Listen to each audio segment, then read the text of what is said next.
that kind of the target demo? If they're not reading it, then why am I filming it, folks? What a waste of my Saturdays. What a waste of my Saturdays. Jesus.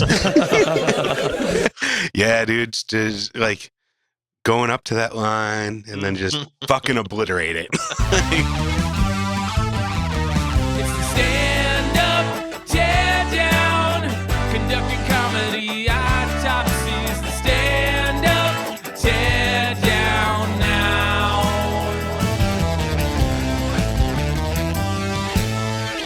Hello, all you crazy cats and kittens down there in bod personal land. Welcome back to an episode of Stand-Up. I'm sure you're joining me. Oh, Mr. Matt Ballek, thank you for joining us. How you do? Move this man!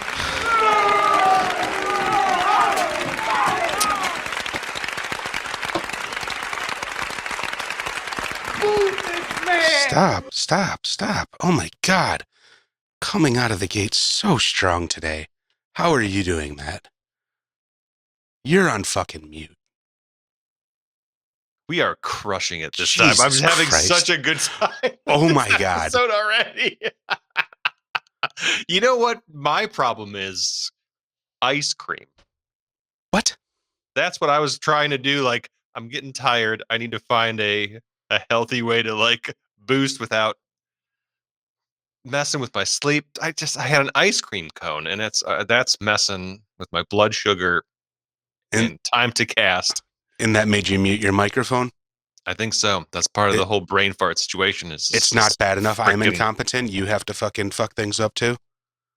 The fuck, man. Come My on. problem Get is your ice shit cream. together. What's yours? Is it lactose? I'm just me. I've always been like this. What's your problem? Jesus fuck. What are we doing today? Why are we here? Why are we bothering to be in front of these people? It's really been the same for now. What, 28 times? Jesus. Or I think close to it. We're How'd we looking not at get canceled 3 full frontal stand-up comedy specials that are freely available on YouTube. So we're looking at some of the newer ones and watching that first 5 to 10 minutes, seeing if they're worth continuing or tearing down. But I got 3 new comics for you. First up is one that I've seen quite a bit on Reddit. I've been enjoying his content quite a bit. He's a Midwestern comedian, I believe. This is Geoffrey Asmus. I don't know if that name rings a bell, but yeah, originally never from heard of the him. Midwest, broke out as a new face at Just for Laughs. He looks like everyone we went to high school with. I don't. Other than that, I don't. Yeah. All right. Let's see what he's got. Well, this is his newly released special, A Perfect Hour of Stand-Up. That's a lot to fucking live up to. Sacramento. Oh, yeah. Woo. I want it to be known there's a lot of empty tables. This show was sold out months ago. It's not my fault that I'm an ally and a lot of my fans are undocumented immigrants. It's not my fault. I'm big among Venezuelan gang members, and so they couldn't make it tonight, but that's due to the efficiency of the Doge administration, unfortunately. But I thought that was pretty funny. That was good. Pretty funny. I like that. I couldn't even like listen to anything he said because I was reading the fucking disclaimer at the beginning, which I have to go back and watch. So like, this is a set for March 30th, Sacramento Punchline. 2025, we're in this year. Oh, Sacramento, yeah. Stop. Why is computer not listening? What? Oh, unedited. It's unedited because edited comedy specials suck and don't represent organic joy. Yeah, I mean, I do have to agree with that. It went by too, like, I misread it, so I was prepared to be angrier than I am. It was like a Marie Kondo, like, this special will bring you joy situation. Well, I thought it said it was edited, and I just was about to freak out on him. But now that I can actually just wait a minute. What? Now I'm mad again. Why does he have to indicate that it's unedited? Like that's like. Most comedy specials are unedited. Like, I don't know. They can be pretty edited. We've seen some where there's like clearly been some sweetening of the laugh track. Oh, absolutely. And yes, it is common hard for smash cuts to like new premises because like there's clearly some tags that were not ready for prime time. Yeah, and they do a lot of the like record 3 shows and cut them together sort of shit. So okay, maybe he's got a point. You're talking off the ledge out of him. So yeah, this is capturing like a perfect night of stand up, a perfect hour. Oh, so the disclaimer is basically like I might fuck up a joke here or there, or it might not be the most perfect telling like you're used to, but it ruins the organicness if I try and I think he just doesn't fuck up at all, and it's just like a nice hour, and so that's why he calls it like a perfect hour of stand up. But then why the disclaimer? Just to let you know, just to like this is a true story at the beginning of a movie. The fiercely difference. You can take your kids shopping without worrying about them getting abducted. It's not a real. I want it to be known issue. There's a lot of empty tables. This show was sold out months ago. It's not my fault that I'm an ally and a lot of my fans are undocumented immigrants. It's not my fault. I'm big among Venezuelan gang members, and so they couldn't make it tonight, but that's due to the efficiency of the Doge administration, unfortunately. But I thought that'd be pretty funny. I feel like I've heard this before. Pretty funny. I like that. Cool, Sacramento, great town. It's a fun town. I have no idea what this is a picture. Yeah, now that I can actually like not be distracted by the fancy word talk. Yeah, but yeah, actually, I can't fucking read, so it takes all of my concentration. But there are subtitles on this as well, so is that also going to be? Ironically, I love subtitles. I hate reading, but I love subtitles because, well, modern sound design sucks, and you can't fucking hear anyone or what the fuck they're saying, so you need subtitles on movies. That's a whole other podcast that we need to do. But anyways, this guy is a hard word, but yeah. We can do that on For the Love of Movies, my other show, which has been defunct for 3 years. But there's 5 episodes or something. Trying to get back to this guy. So far, yes, I do like him. Yeah, exactly. He's got a good stage presence. He's, charismatic, I'll say, and just kind of, you want to like him starting out, he's got like a slightly edgy joke, but not edgy enough to offend either side really. And like kind of riding that middle where you think he's on your side either way. Yeah, I'm on board. Same. He's got a good, confident, silly for me. He's got like a Rory Scovel-esque, just like a little stoner-ish as well. But like, he's just going to go for the silly, but not in like an overly Pete Holmes way. Yeah. Not as silly, but not ridiculous. There you go. Yeah. That's a Pete Holmes. Yeah. But it is a nice town. It's the capital. No, I know it's supposed to be the capital, but there's no tents or needles or anything. There's not a single "fuck Gavin Newsom" poster anywhere, so I don't really know what that could be. This looks like a city that's won an NBA championship.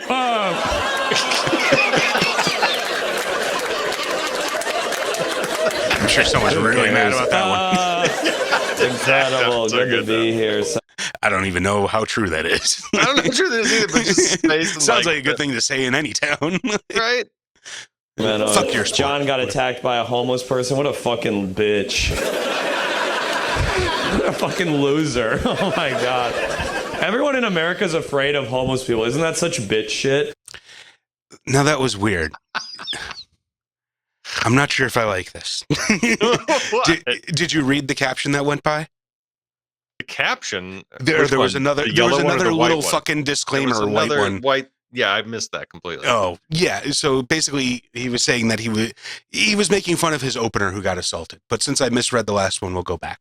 My funny opener, John Kennedy, talked about being assaulted by a homeless person. Like, that's the disclaimer. He's like, he's giving context to things at once. Exactly. Yeah. But he's giving context to a joke that, like, we weren't there to. It's an inside joke for the people that just saw the opener that we're never going to see. So I guess that's why the disclaimer of this wasn't intended to be a special before. But I don't know. I get more confused than angry. Incredible. Good to be here, Sacramento. John got attacked by a homeless person. What a fucking bitch. Yeah, just a weak Fucking like loser. Oh that my only God. works for the people in the Everyone room. in America is Right, but afraid yeah, I of guess homeless he's people. trying Isn't to that quickly such bring you bitch? into it because like the rest of this is good, so we just have to get past this. I hope so. There better not be disclaimers through this whole fucking thing because No, then I I'm hope going to this be is really. the end of the disclaimers. I agree. If Yeah, this keeps up, and can't rule handle of it. threes, I might give him one more, but that's it. It's so embarrassing. I'm not afraid of home. Why would I be afraid of a guy who's currently sucking my dick?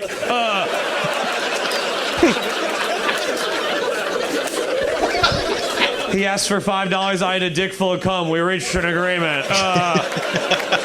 That's a little trickle down his chin economics, folks. Okay, Really forget riding the line. You're just starting strong.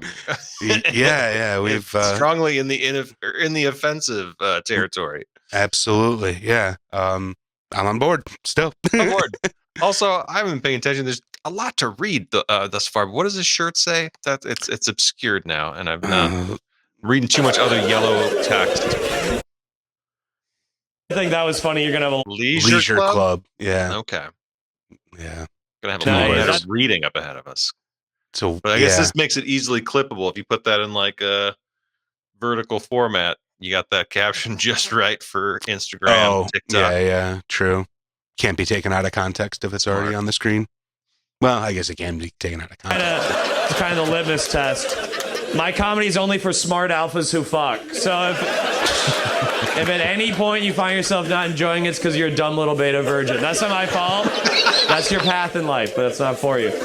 My comedy is for the Venn diagram of.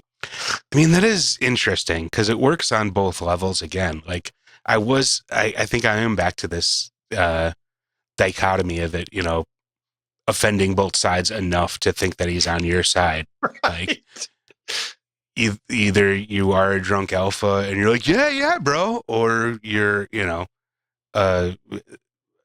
what's the other side? A cuck? I don't know. A tea-swilling cuck that is liking that he is secretly making fun of the alphas or covertly, not really even secretly, just like, innuendo-ishly. I don't know. Yeah, it's just like enough ridiculousness where it pulls away from like the team sport of it all in the audience where it's like this guy's just getting goofy, which I just love about it. Yeah, good thus point. far. Like it reminds me of that like Rory Scovel where it's just like where it just seems like a friend like just doing a bit for you and like tweaking it based on your response. Where it's like, what if this just happened? Or what if I just also did this? And you're like, stop. I can't breathe, Yeah. Democrats who aren't pussies and Republicans who aren't retards. That's like kind of what I'm going for. All right, I guess so. My comedy's kind of like Israeli airstrike. It rarely hits the intended target. Gonna have fun. Gonna have fun. I guess he just described his comedy for us and fairly accurately. Yeah, like his facial expression, like his act outs and this stuff. Like, he's good. He's I feel like he's close to like, I don't know, blowing up. Is that a thing? But like, Yeah. I mean, he's definitely he seems to be firing on all cylinders. He's got the charisma, the joke writing ability, the sort of stage presence and confidence. Like, he's using the stage. He's not, all the things I usually complain about. Like he's hitting all of them. So like he's going artisanal, one camera only, one take. Yeah, really special. That is, I don't know if I'd call that artisanal, but it is. I don't have a problem with it. Like if you are a good stand-up, like quite honestly, I haven't really even noticed much that there haven't been cuts. Like I think I prefer that to a highly polished multicam thing that is, cranes and jibs everywhere trying to fucking, compensate for whatever is lacking on stage or something. Like this is, should add that as text over the stand-up special as well. What's jib shot here, crane shot here. Just whatever you're saying, just also put that as more text to read on this. Oh, Which would be right. fantastic. Just cover the What's your screen. name, you fucking piece of shit? No, I want to open with one quick question for the crowd. What's your name, man? Pano. Mono? Pano. Pano. That's amazing. Pano. We all know sexuality is a spectrum, Pano. Everyone's a little gay. Everyone's a little straight. No one knows that better than you, P-Money. And, what would you say your sexual... No, that's okay. We do have a different camera, so we are at least have some cuts. It's not like stop. Like that was good crowd work. Man, great. Agreed. Yeah, great crowd work. Normally, I bitch about crowd work in a fucking special because it feels like a crutch. But that was, I mean, yeah. So far, so good. Percentages are, Pano. You know, like I'm 15% gay. Not enough for a scholarship, but enough to make Thanksgiving a little tense, folks. What do you say for yourself, Pano? What do you think? 10, 90, 10, Pano. That's amazing. Thank you. I don't have a joke. I just wanted you to finally be honest with yourself. It's a name you've always said. Absolutely. Pretty good one. Pretty funny. 15% gay. That's me. I think I'm moving on to men soon. I've figured women out. It's so they come every time. Yawn. What a fucking. Oh my god. Have some mystery about it, gals. My god. I know women come every time because they always say that's enough. Okay. Can't take the heat. Okay, I get it. The king's here. Okay.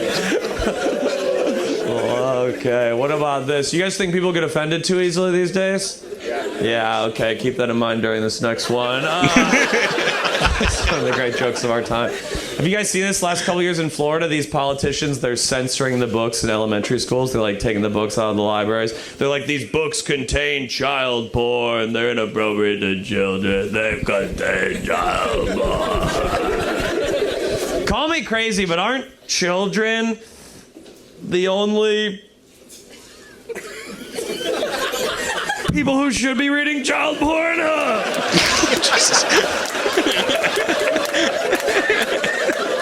Isn't that kind of the target demo? If they're not reading it, then why am I filming it, folks? What a waste of my Saturdays. What a waste of my Saturdays. Jesus. Yeah, dude. Just like going up to that line and then just fucking obliterate it. Like, not even. Yeah. Wow. That was. I mean, it almost. You can see the title. What is it? 53 minutes of great comedy. My vision is so bad right now, but Like, I want to say fearless. Like that feels like a, I don't know, boardroom fucking girl boss thing. But like, there's just like a weird sort of like, you can see that like twinkle in his eye with the, like he's just getting off on, being that sort of like totally weirdly acceptable offensive. Like it's such a weird line to ride, but he does it very, very well here. I agree. I say you go, John, on that one. Such a good joke. I did that joke in Rhode Island recently, and after the show, this guy came up to me. He was like, you shouldn't even joke about that. People are going to think you like child porn. I was like, I don't know. Child porn enthusiasts aren't notoriously open about it. If I was into child porn, I'd say something like, hi, I'm running for Senate.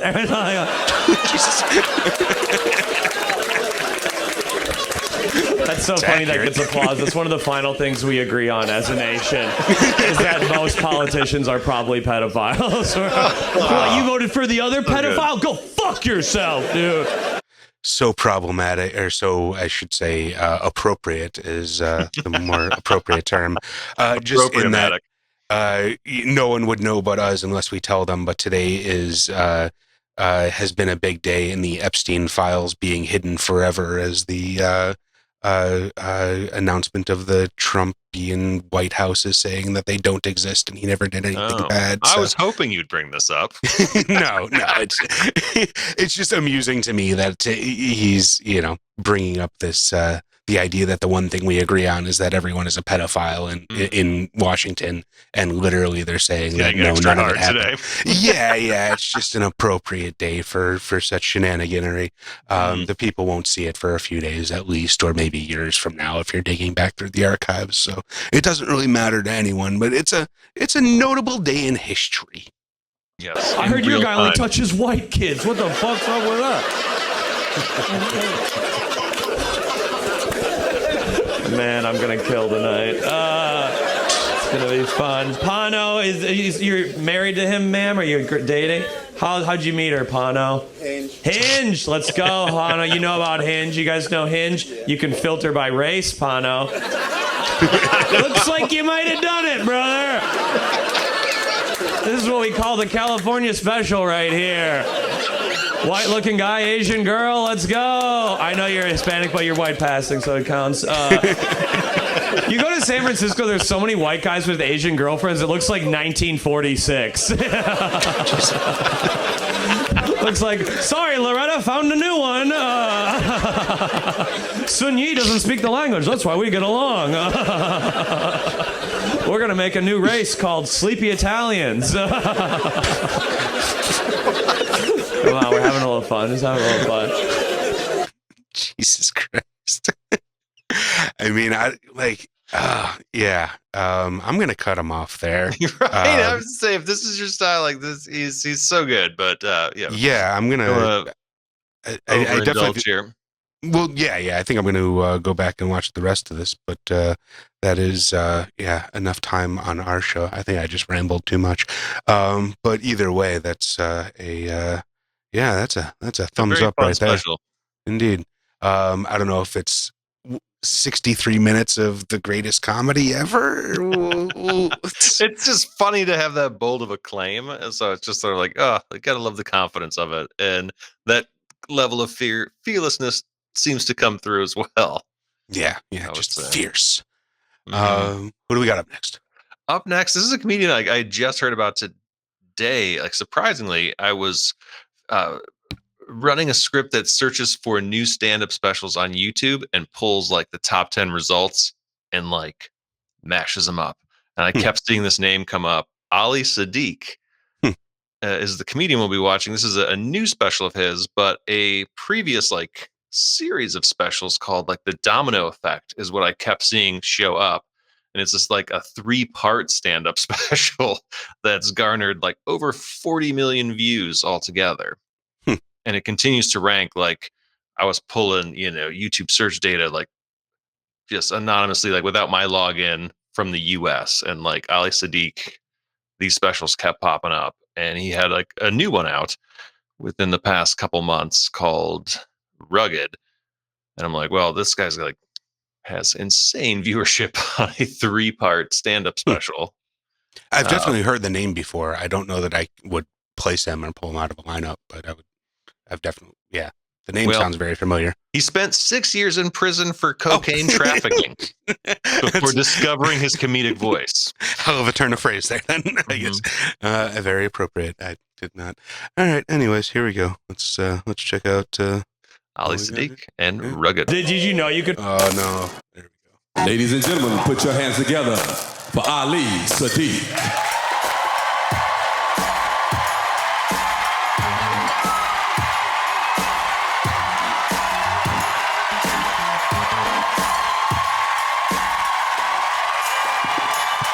I like to sit down already. Can you do that after Cosby? It is very Cosby, but I think he's so badass he can do it. I'm basically on 40 million views in a previous special I've not seen. He better be great to get over the fucking Cosby thing here. Like, that is, that's Depends like on how long he sits. Yeah. If he sits the whole thing, it's definitely put up.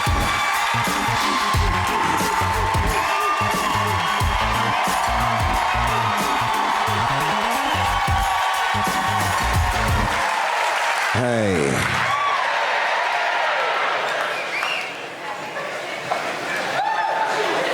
I wanna start by doing this first, and this is very sincere.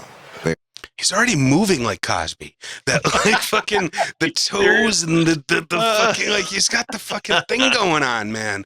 Like, not wrong. I want to thank y'all for showing up to see me. I do. It is an honor because one, y'all like me. Y'all like me, right? And y'all show me a lot of love, and y'all love me. Now, I need this from y'all. I really do, because that family of mine is different. Yeah, you can't be a king in your own castle. Let me tell you something. that was like a Cat Williams twang there. Like A little bit. And that also marks the point of the time to first laugh in this special. I think we're at about a minute 20. And that first, just talking about his family being different, was like the first actual laugh of the special. But I'm feeling like Ali Siddiq is more of like a storyteller and like slow pacing, like oh yeah, draw you in style. Like it's not going to be a setup punch like wham bam special. yeah. I'm already getting like more one man show vibe of a storytelling, long sort of meandering thing, and he's said like one sentence. So yeah, I'm definitely on board with that analysis. Men, let me tell you, I'm talking to men. Men, if you are not handy, you might want to learn to fix something. Because for some reason, Very Cat Williams in that pronunciation. Like, I can't get past that. when you're not handy, you get totally disrespected. Man, them people don't love me in my house because I can't fix stuff. But I'm honest. Okay, I'm honest standing. about not Okay. being able to fix stuff. I don't say I can. I am not the one that you call when you want something to fix. I am the one you call when you want something new. When you want something new, I am your man. If you want something fixed, call somebody else. He got way softer when he stood up. Like, he had a very like intense, intimidating aura when he sat down. Maybe it was just the It was menacing a bit, yeah. I was wondering if it was just the twinge of you still talking about him being in jail before or whatever, but like there was a bit of a fucking Oz vibe to him when he sat down. But Totally. then now that he's standing up, it's like more of a gay vibe. Like, there's a lot like soft, like it's that Cat Williams voice, that softy sort of soft palate thing that's kind of like seems to be counteracting. Throwing off your all vibe the- tracker. Yeah. I don't. My gaydar's way off. Mama have 2 wash and dryers in her house right now because she called me first.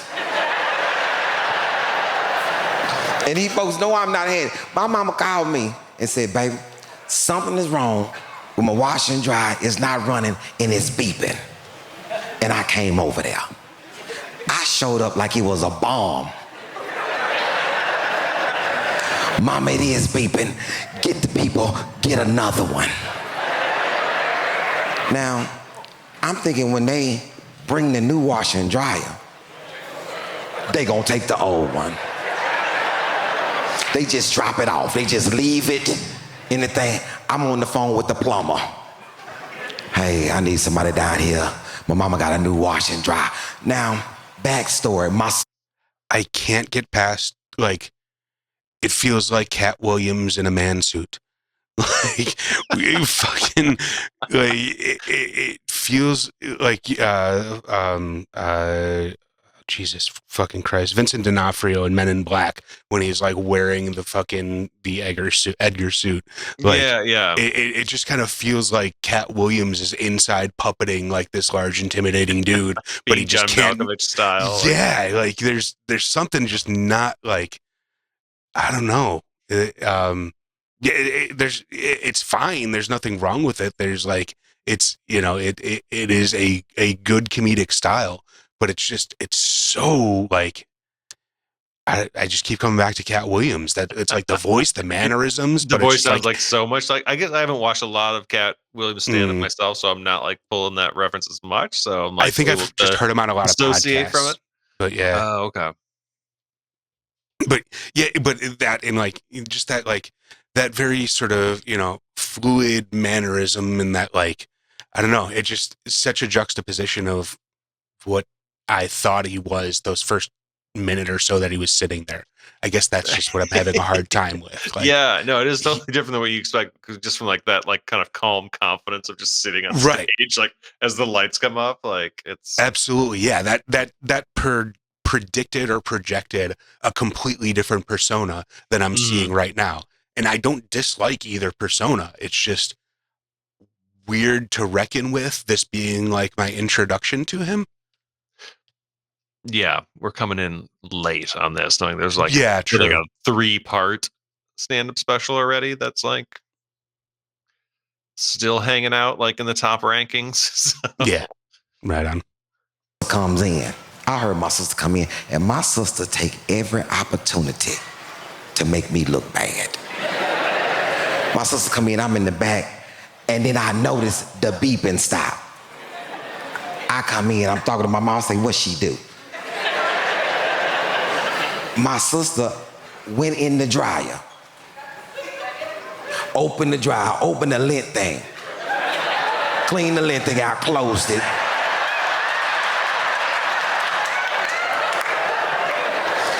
My sister gonna say, hey, I am my mama's only son. Stop coming over.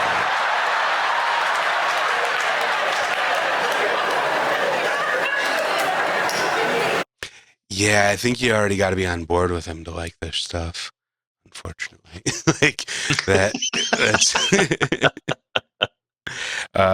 yeah. That like, if that's gonna be the level of jokery that is like, there's a lot of pomp and circumstance around it, but that's a fucking 30-year-old sitcom joke. Like, that is that.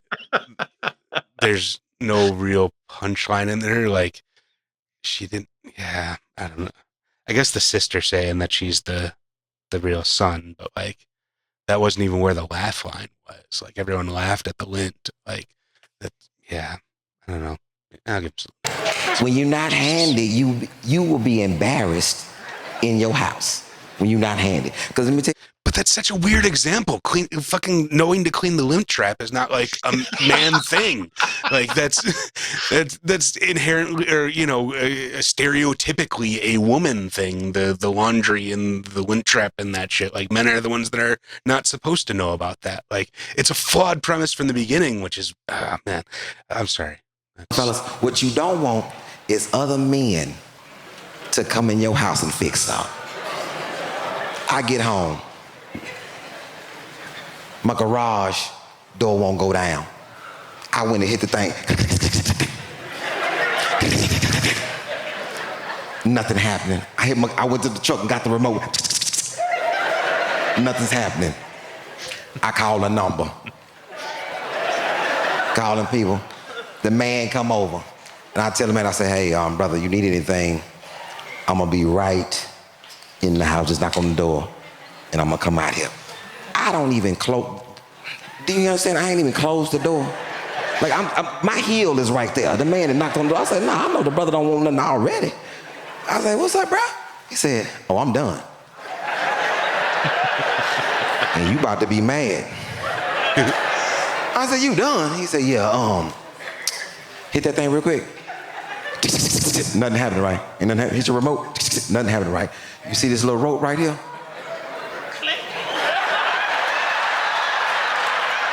Go hit it.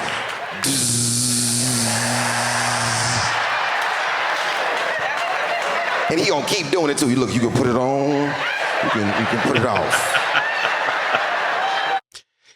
He's a good storyteller. He's got charisma. He's got like the sort of animation to carry the story along.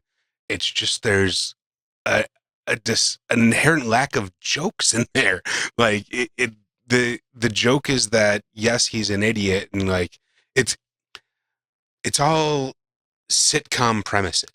Like, this is the buffooning father, but it's not like it I don't know, it just doesn't hit as again, maybe if you are very familiar with him and like I don't know. You listen to his this podcast could be a weird enough, on like, ramp to him right now. Like, I think we have to go back. I'll have to add in one of his, or part one of his, like, we're watching Return of the more Jedi without popular ever seeing special, Star yeah. Wars. Like, we don't know why the teddy bears are everywhere. Yeah, because maybe this is it. We'll receive this differently, like seeing his previous work, because maybe this is like a departure. Like, he is just doing something that's less about his like personal history and more just like silly. But I don't know. Yeah. Oh, yeah. I mean, yeah.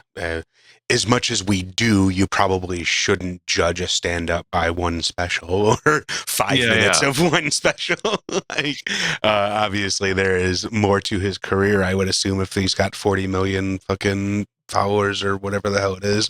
But yeah, again though, like, to me, that is part of being a stand-up, is that like you really should always be somewhat accessible in your, to new people. Like, I mean, unless your persona is something that is just inaccessible, like an Andy Kaufman or something like that, it's, more of a performance art sort of thing, a red roping of an audience or whatever. That's a totally different thing. But like, in general, like, don't you want to always build an audience? Like, I don't know, maybe it's like a band. You spend 10 years on your first album, and then like a year on your second album, and 3 months on your third album. Like, I see this as like a kind of a slow burn special, where I think he just gets more like personal as it goes on. So he's starting with like the very like broad stuff early on, and because he's more of like a storyteller, I think, as well as a comedian, that if you hang on longer, it'll reward you there. But I mean, it's coming not in like as our first experience, like, I wouldn't say it's not entertaining. I mean, he's a good storyteller. He's captivating. It's just there's no meat on the bone there. There's no real laughs, and we're 5 minutes into this thing, and there's I'm skeptical. You want to do it? I don't need to practice. I saw what you did. Like, are you saying that he's just so big that he's to the point where like all he has to do is talk about his day and basically do a podcast on stage? Like, is this the sort of Adam Carolla effect, essentially? I'm wondering if this is like his first special that's just like, just new stuff about his life, like post, I don't know, like his personal history. I don't know if there's like being in prison is like going to be the crux of your 3-part special. And then there's the one that's like, that's not about that at all. I don't know. Comedians make fucking whole careers out of one joke. I mean, fucking Tim Allen's got his tools, the fucking get her done guy, fucking like might be a redneck. Like, I don't think that's. There's a lot of one-trick ponies out there, man. I think I just named all the guys in the redneck comedy tour, though. I was gonna say there's one fucking stage of guys that I just called all hacks. All right. Also, like 3 of the richest guys in stand-up comedy, dude. Seriously. He said, "Let me tell you the part you're about to be mad about. According to company policy, since I came over here, that's 135. I said, you damn sure right I'm mad at the motherfucker. It's something about when you're not handy. And when you're not handy, you can't even go into things that it's all just attitude. It's all like heard before. You ever heard the saying, the customer is always right? Not if you don't know what you're doing. I'm living in this little gated community, right? I have noticed that I have not even been considered for yard of the month. Not one time. Been over there 7 years. Ain't nobody even considered me. Now, I'm blaming this on my yard man. This ain't racist. My yard man, Carlos. He just happened to be Mexican. I come out there, Carlos. Hey, bro. Let me tell you something, bro. You're cutting my grass too low. That's why I'm not winning. Carlos said, no, my friend, I'm cutting it right. I'm like, Carlos, listen to me. You're cutting my grass too low. I need it this high. If you can't do that, don't come back around here, Carlos. Carlos gone for 4 weeks. grass just high on safari out there. Grass just high. So I decide I'm gonna go get a lawnmower. I'm gonna cut it myself. Man, let me tell y'all something. I didn't know that a lawnmower didn't come already assembled. You gotta assemble it. And why they don't give you that first can of gas with the lawnmower? How they know you got a gas can? Fellas, let me tell you something. Get your gas can, 'cause that lawnmower is way heavier once you put that gas in and try to get it back on the truck.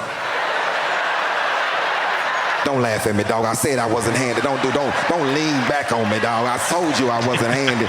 Boy, they always try to make you feel bad. I tell you, boy. This man helped me get the lawnmower in the truck, right? I get it home. My neighbor helped me get it off. Now, I'm about to cut my grass. About to cut this grass. Yeah. Now, it's some things that I've noticed that Carlos has when he cut the grass, long pants.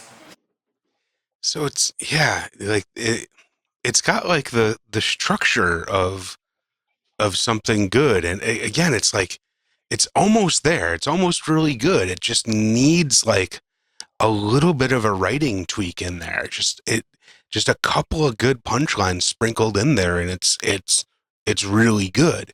But Yeah, like I agree. At this level, it's just not hitting for me, man. Like it's just there. Again, it's all just charisma comedy. It's all fucking swagger and stage presence, but no real substance there. But like, Yeah, it's not just us. Like, there's not a huge like uproar from the audience either. Right.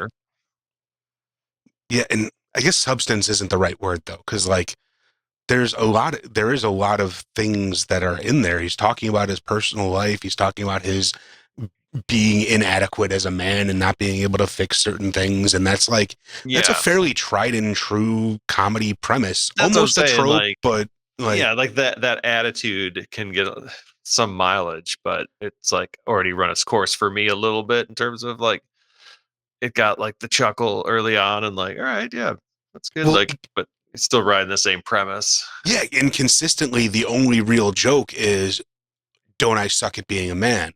Like that's kind of the only punchline every time, and there's just almost only so much you can take of that before it just becomes sad. Like, yeah, a little bit more time here, but long sleeve shirt, something around his neck, glasses on, big hat. Now, I didn't know that you needed all that, but I'm telling you, these shorts and these Gucci flip-flops just ain't working out here, but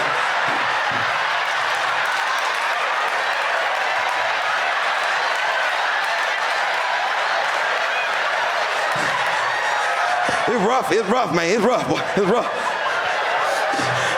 That first trip down was rough, I'm trying to tell you. That second trip, I noticed why Carlos got that hat, but that son was following me. I started humming for no reason. I'm talking about the sun on top of me, all on my neck. I thought it's crazy, right? Third trip down, I ain't gonna lie, y'all. I was about to stop mowing. But Carlos come on the street. He coming down like menace to society.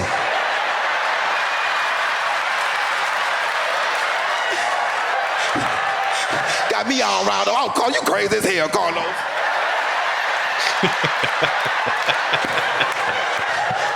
yeah, man, good act outs, good energy, good like jumping into other characters and stuff. It's just missing that Getting those that like pop. screen moments with the steering wheel that look Yeah. so good. Yeah, the eyes to the camera, like all that stuff works. He just needs like a bit of a punch-up writer on this stuff. Just a button on these things that is a better laugh line than just laugh at me because I'm an idiot. Like, yeah. Yeah, I agree. It's just missing on that little bit of I punch want to up, like little him. bit I of really, spike. I promise you, I do want to like him. I know, same here. Yeah, I'm gonna bring in like one of his heavy hitter specials, like, and maybe lean back on just the recent release stuff, but use that as a jumping off point because I want to come back and give this guy Yeah, a fair shot, especially with something that's like 3 parts. I mean, it's possible that is just his style. Like, that whole vibe thing can go very far, and it sounded like there was a heavier proportion of women in the audience, and that seems to be a lot more of the audience for that style of comedy. That sort of, the that more, I don't know if we'll say it's like pageantry or more like personality based rather than joke based. But yeah, that's just kind of a trend I seem to be noticing just from doing this show. It's not anything scientific at all, but it seems like there's a little bit different camps there.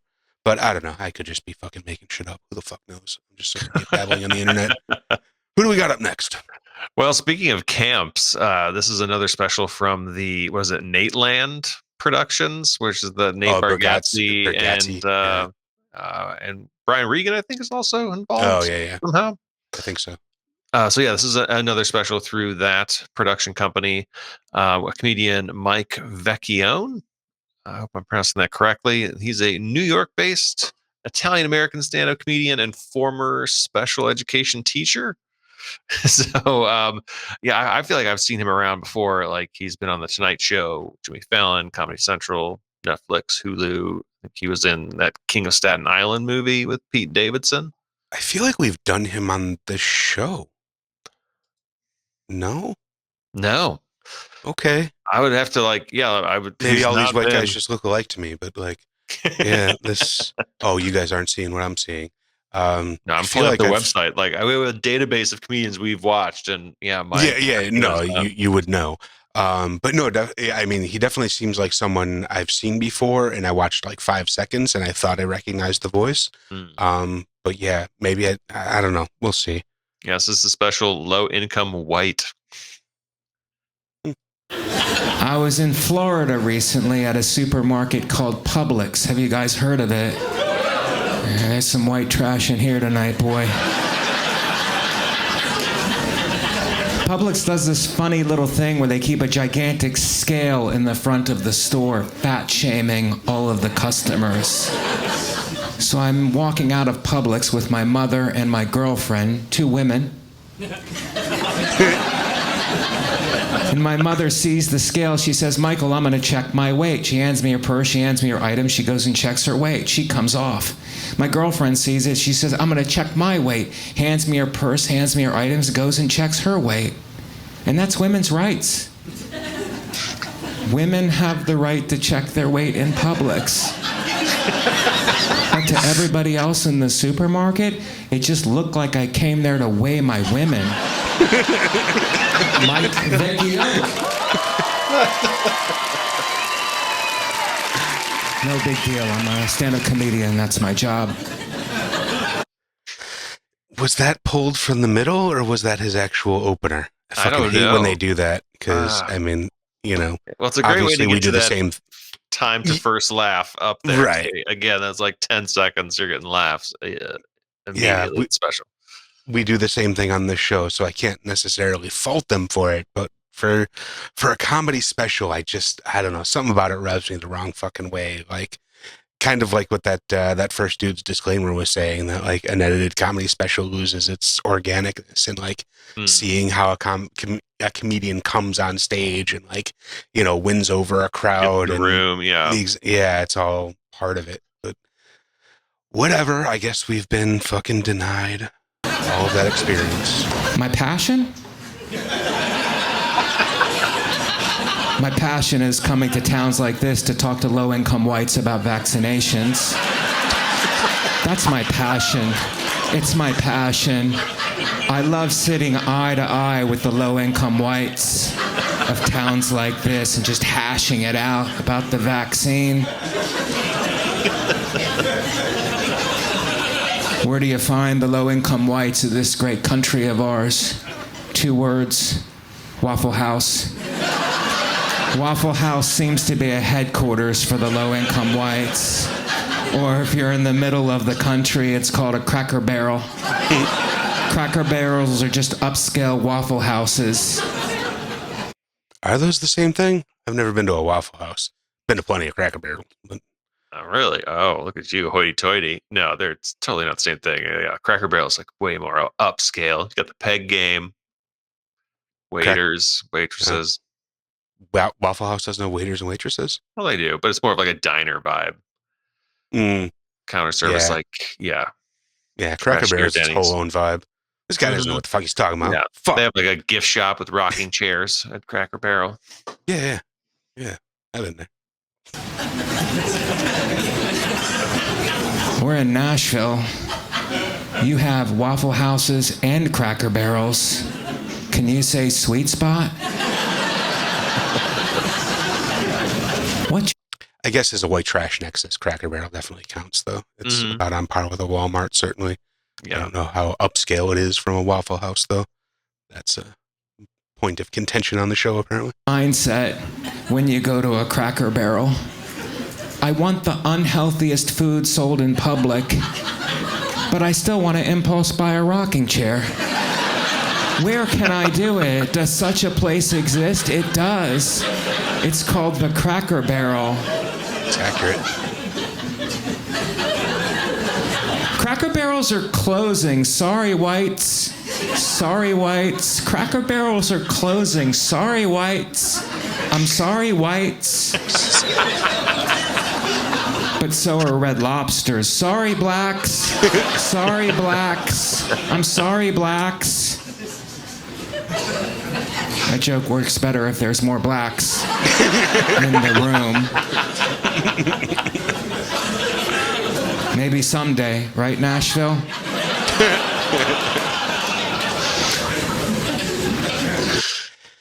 I have to say, this is kind of almost the same thing. There's a little bit more punchline to what he's got, but it's all his character and vibe. Like there's very little sort of substance to the comedy here, but this is all in his delivery. Maybe, I don't know, that first joke was good, so I'm on board a little bit more. Yeah. Maybe their editing trick actually worked, and if they had with the last guy, if they had pulled a good joke out from the beginning, I would have been on board with him from the beginning. I don't know. Maybe. True. It kind of fast forwards like for the non like live audience, so that's its own Yeah. vibe But again, that's and why it sound. feels like a cheat. Like, you're not really earning that crowd behind you. But yeah, I mean, this guy's, again, amusing, entertaining. He's not as animated as the last guy, but he's, got that sort of interesting story vibe more than, set up punchline sort of thing going on. Yeah, and it's a funny like delivery of lines too. So he's getting some like, just even for me, just some like delivery laughs of like Yeah, he's saying words or getting how he's mileage. repeating words and stuff. Right, yeah, just mileage out of his pronunciation and, Mhm. the actual delivery. But still light on joke craftsmanship, we'll say. Yeah, like in terms of like a true like setup punch tag type thing. Yeah. That's my guess. We don't have Waffle Houses in the north where I live. I live in New York City. We have Starbucks. And I don't like Starbucks. I don't like the pretentious energy in Starbucks. You walk in, everybody's on their laptop. I guess writing their screenplay. You know what I think they're doing? I think they're laundering money. Something borderline illegal. So I walk past the pretentious people and I wait in line for the bathroom because I'm in my 50s. And that's what you do when you're in your 50s. You use the bathroom every place that you go. That's less of a joke, more of a medical fact. He ain't lying. I don't know how it is here, but the Starbucks in New York, someone's always in the bathroom for a long time. It's one guy. He's really in there. I don't know what he's doing in there, but he's in. Yeah. Not something Classic you joke could to say. write. Yeah. Right, yeah, not something that would read on the page or whatever, but just his pronunciation or the way he says he's really in there is that's a great line. Like it Yeah. works really well, but like it only works because he's the one saying it. Like very specific style of comedy. Real good, I can tell you that. He's living his best life. I don't know if he's finishing college or starting a podcast, but he's in there. He's in there real good. And just when I think he's coming out, water starts coming from underneath the door, indicating that he's not coming out anytime soon. The last time I was at Starbucks, I was waiting in line for the bathroom. The man in front of me had a dog that was wearing a sweater. I hate it. It's so condescending. There is an inherent comedic element in his weird persona that is like a mix of Stuart Smalley and fucking Lewis Black. Like there's like a such a bridled rage that is like coming through that soft-spoken, weird sort of I don't know, timid individual, but just like almost fucking Milton from Office Space, like an I'm gonna set the building on fire sort of vibe, just like that. Oh yeah. That quiet desperation, but boiling over with rage at the same time. It's a fun element. I just wish there was a little bit more craftsmanship to the jokery. No, yeah, he definitely has that. Like, well, he has a background as a special education teacher, so I feel like he knows just how to like hold back what he wants to say, like just perfectly. That's why he feels so fucking familiar. It was like so many of my teachers growing up, fucking being a special ed student myself, that's a tone I am very familiar with. I don't know why I didn't quite place that, but yeah, there's just that like that soft, almost condescending, but holding back the rage of like, why the fuck don't you get this yet? Like, I've heard that so many times. Yeah, special ed. What a special place. The dog looked like he went to a better college than I did. It looks like he could bite somebody and he's already dressed for court.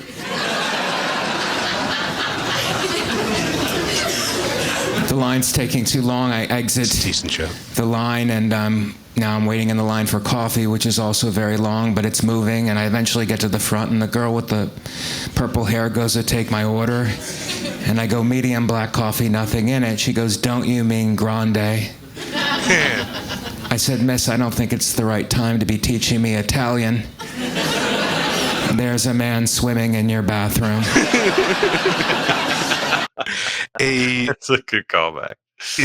That is, yeah, good callback, but also like I was getting ready to be mad at such a fucking tropey, trite premise of the coffees at Starbucks Grande, being, medium, yeah, like that's been a fucking staple of comedy since like the 80s when Starbucks started becoming a thing. But he actually had a decent tag on it, so that was not. It wasn't even a spin. It was just the callback of what the fuck else is going on. Is an amusing way to bring that into a personal story rather than just the standard tripe fucking, you know, these sizes are bullshit. The Starbucks size thing does piss me off though, so I'm kind of on board with that. Yeah, but we've already seen the Ron Livingston do it for right. What was that show? But it was Office Space again. Was it Office Space? Okay, I think so. Yeah, but yeah, he at least had a spin on it or a take. No, not even a take, just somewhere else to go with it. None of this is the case at the Waffle House. I went to my first Waffle House last year on the road in Mississippi. First of all, I love the name, Waffle House. House is in the name. It's very welcoming. And it's ironic because everyone in the Waffle House looks like they live in their car. I'm talking Waffle House now. I live in New York City. Oh, the cutting is also really annoying to me. these cameras are like a little bit too close together, so it's just like this weird little juddy thing when they're going from one to the other. Like just put one in the center, put a side or something, but like these things are like almost the exact same, just from like different side of the fucking 180-degree line, essentially. Not really, but yes. So like they are. It's just very like. Yeah, like you're just switching eyeballs, like open and closed. Yeah. It's I don't know. I don't like it. I don't like it, sir. I'd rather than just that one camera that fucking dude put up there without all the text. And man, I'm just bitching about shit. First Waffle House, Mississippi. Show, though, I guess. I walk in, I'm wearing a shirt with sleeves, so I was overdressed.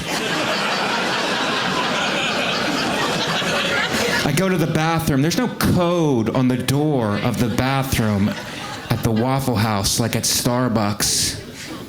There's no door on the bathroom of the Waffle House. Come and go as you please. Little thing called freedom you might have read about in your history books. I finish my business and I'm walking back to my table, and it's Mississippi. I'm looking at the back of people's heads, and it's mullet, head injury. Mullet, head injury. Mullet, head injury. Mullet. I get back to my table, and that waitress is a talker. OMG. I knew everything about her in a couple of minutes. Mother of 5, all cesarean. I know that because she showed me the scar as I was eating. Things move quickly at the Waffle House, guys. 1 minute you're discussing menu options. The next minute you're running your finger along a cesarean scar of a woman you just met. 3 of the 5 kids she had during the lunch rush at that Waffle House. The other 2 she had in a bathtub full of moonshine. Mississippi baptism. See, now that's what I'm talking about. Like, just he was stringing along. There's a decent enough story to keep you intertwined, but there's not like any punchline. And then just throw something stupid at the end, like just some little laugh line, like helps to just make me feel like I'm watching comedy. It is. I don't know. Just without that one little tag, and he could have easily just not included that. It wouldn't have been a fun ride. It would have just been a meander. But, just any sort of tag at the end is just... Yeah, you can put a button on it. Like, yeah, we did, like, our LPMs definitely went down for that last little chunk. Like, it wasn't bad. Like, I was on board, like, engaged with it and everything. But, yeah, There weren't, like, a lot of, like, huge hits in terms of laughs. Again, it's that sort of sitcom writing style where he's like describing funny things that are happening and describing a funny situation if you were to, see it, but it's not. There's a difference between describing something funny and stand-up comedy. Like, yeah, I don't know. I still like him. I think he'll. I would watch the rest of that special. Like, I think he'll like hit a stride with some like more mid to late special topics and what have you. But yeah, well, I think that difference between telling a story in stand-up comedy is just that little punch at the end. Like that's all you need to fucking I don't know, to get my gold star of approval of you being an actual stand-up or not. I don't know. Yeah. But yeah, who'd you like the most today? Well, for me, and like in terms of simplicity and last, it had to be Geoffrey Asmus. Like, I think Race Pano, you did clips. Yeah, him talking to Pano, like perfect timing. Like, yeah, he cracks me up. His confidence, like, is even like laughter on stage is like almost like I don't know how to describe it, but it's endearing, unlike like a Jimmy Fallon laugh along kind of thing. Well, yeah, I think that is kind of the common thread of this episode is all 3 of them were very charismatic and just kind of enjoyable people to have in your living room. It's just, I think, the first guy, what the hell is his name? Jesus. Geoffrey Asmus? Geoffrey Asmus, yeah. I think he was the only one that had like crafted enough writing to get the laughs per minute. And to me, that's going to be the ultimate deciding factor. Like, I liked all three of these guys, but I laughed at him more than anyone, without a doubt. So yeah, that's a clear winner to me. But again, all three of these were decent, and I don't know that I would not watch them all. Oh yeah, exactly. So yeah, I would recommend all three if like they're your style or one resonates with you. You can watch them in full, obviously on YouTube and on our website at standupteardown.com. All the links are in the thing down below. If you want to watch the full specials, click through and find the whole thing. Yeah. Also, yeah, like, subscribe, tell a friend, tell an enema. An enemy. Tell a scene enemy about it. Yeah, something like that. And please recommend some other stand-ups. Who do you like? Who do you hate? Who do you want to subject us to? Put them in the YouTube comments there, and we'll try and get to your favorites or your fucking most hated ones. We're gonna have like 20 Carrot Top submissions, but that's, you know what? Hey, That's he's great. Carrot Top's no, great. yeah, I was just thinking that. Like, that is such a fucking that's a hack Cop fucking out. joke to go to. Yeah, like I actually saw Carrot Top recently. He's very good.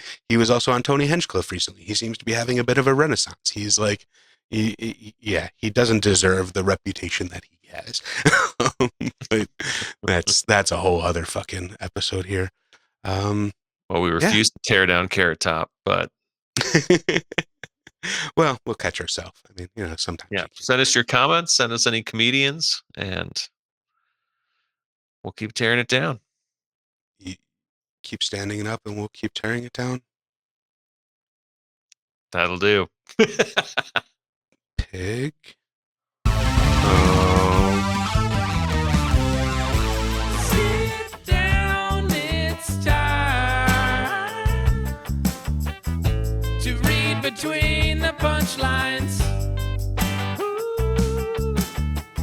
They set 'em up, we knock 'em down. Why heckle at the show when you can heckle from the comfort of your own home? It's the Stand